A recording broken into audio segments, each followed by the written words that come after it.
Welcome to Unit 9 of the CLPNM Jurisprudence Education module. In this unit, we will review the other documents that comprise the CLPNM regulatory framework.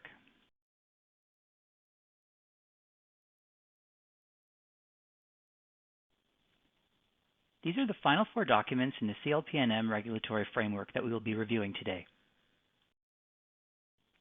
The CLPNM Code of Ethics is a reflection of the values held by the profession. It complements the standards of practice and conduct by establishing a framework to guide LPN's ethical decision-making. When registrants are faced with an ethical situation in practice, the expectation is that they will utilize the CLPNM's Code of Ethics to guide them. All CLPNM registrants in all roles and settings are accountable for understanding, upholding, and promoting the ethical standards of the profession. These are the 6 ethical standards found in the Code of Ethics. The Code of Ethics complements the standards of practice and conduct, as both documents speak to client-centered care, confidentiality, interprofessional collaboration, professional conduct in personal and professional life, as well as professional accountability. Please pause the video and review this scenario. When you restart the video, we will discuss how Dennis might apply his professional code of ethics to resolve what he is experiencing as an ethical conflict. In this scenario, Dennis is experiencing a conflict between a desire to uphold Christine's wishes and his concern that her choice may cause more emotional harm for her family members. In reviewing his professional code of ethics, Dennis reminds himself of his ethical duties to respect the client's wishes and autonomy, the client's right to confidentiality, and the trust inherent in the nurse-client relationship. Dennis also reminds himself of his ethical duty to reflect on his personal values and beliefs and ensure that they do not have a negative impact on client care and the therapeutic relationship. Dennis determines that he can best provide compassionate care for Christine by setting aside his judgment and by recognizing her as the expert in making decisions that are in her own interest and the interest of her family. The CLPNM Standards of Practice and Conduct and the Code of Ethics are also supported by practice directions. Practice directions are used to enhance, explain, or expand on the professional responsibilities described in the professional standards. While the standards of practice and conduct are general, practice directions provide detailed direction to the profession on specific topics. CLPNM's practice directions provide practical nurses, employers, and the public with information regarding the professional expectations of practical nurses in Manitoba. All practical nurses, including student practical nurses, graduate practical nurses, and licensed practical nurses, are expected to review, understand, and comply with the practice directions that are relevant to their practice. Practice directions, like all professional standards, may not contradict a document of higher authority, such as the LPN Act.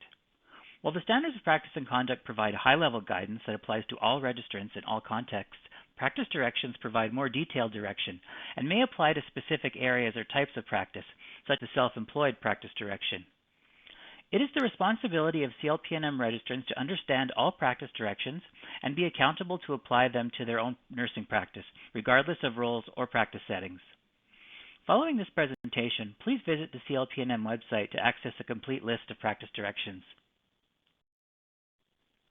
The CLPNM has prepared 3 documents to serve as guidelines for LPNs, employers, and other stakeholders on the competencies of a Manitoba LPN. All 3 of these documents are available on the CLPNM website. Entry-level competencies for the licensed practical nurses in Manitoba articulates the competencies that today's LPN will have upon entry into professional practice in Manitoba. This document was last updated in 2021. These competencies reflect the theoretical and practical education, knowledge, skills, judgment, and attitudes required of beginning practitioners to provide safe, competent, and ethical nursing care in a variety of settings to clients across the lifespan.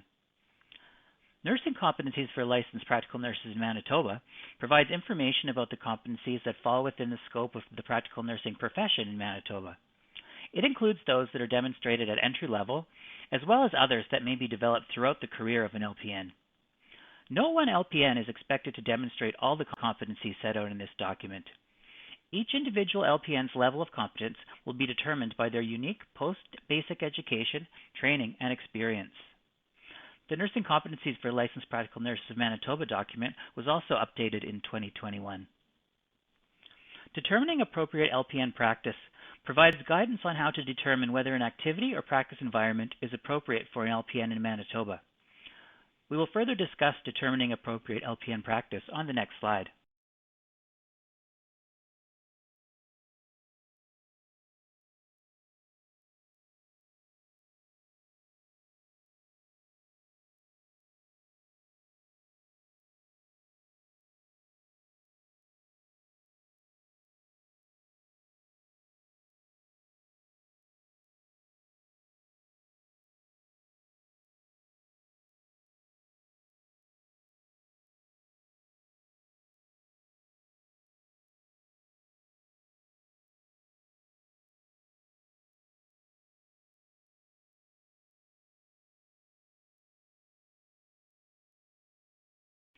Interpretive and guidance documents are developed to clarify and promote the understanding of current legislation, regulations, and professional standards, such as the Standards of Practice and Conduct or Code of Ethics.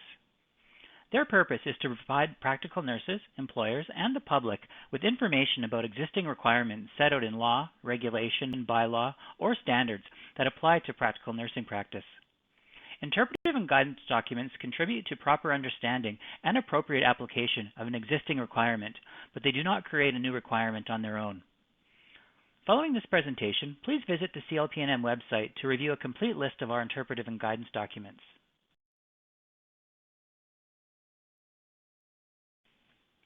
Now that you have an understanding of the leadership standards, you've completed the Standards of Practice and Conduct component of this module.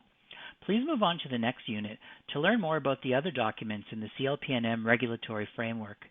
If you have any questions about this unit, or if you have any other questions about practical nursing practice, please contact the CLPNM for more information.